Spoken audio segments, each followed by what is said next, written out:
नमस्कार. आपलं स्वयंपाकघर या चॅनलमध्ये आपल्या सर्वांचं स्वागत आहे. आज बनवत आहे कडकण्या. आता इथं मी 2 वाट्या गव्हाचं पीठ घेतलं होतं आणि इथं अर्धी वाटी डाळीचं पीठ घेतलं आहे. आता हे मिक्स करून घेते. थोडंसं मीठ टाकून घेते आणि सगळं हाताने आता मिक्स करून घेते. आता हे मिक्स करून घेतलं. मी 2 चमचे तेल कडवून घेतलं आहे.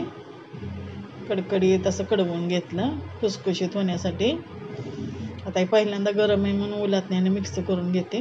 आता इथं मी 1 वाटी पाऊण वाटी गूळ घेतला आणि 1 वाटी पाणी घेतलेलं आहे. ते विरघळून थंड करून घेतलं. आता अशा प्रकारे कणिक मळून घेतली. आता बघा पहिल्यांदा देवीचे अलंकार बनवून घेतले. पान, जोडव्या, बांगड्या, गळ्यातलं. आणि आता इथं मी कडकण्या लाटून घेते छोट्या छोट्या 7 कडकण्या.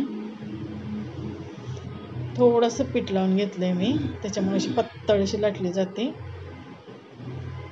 आता कढईमध्ये तेल घेतलंय. जास्त पण नाही गरम करायचं. थोडासा गोळा टाकला वर ना. आता कडकणी टाकून घेते आणि त्याला मी आता असे होल होल पाडून घेतलेत म्हणजे फुगू नये यासाठी आपल्या काट्याच्या चमच्याने.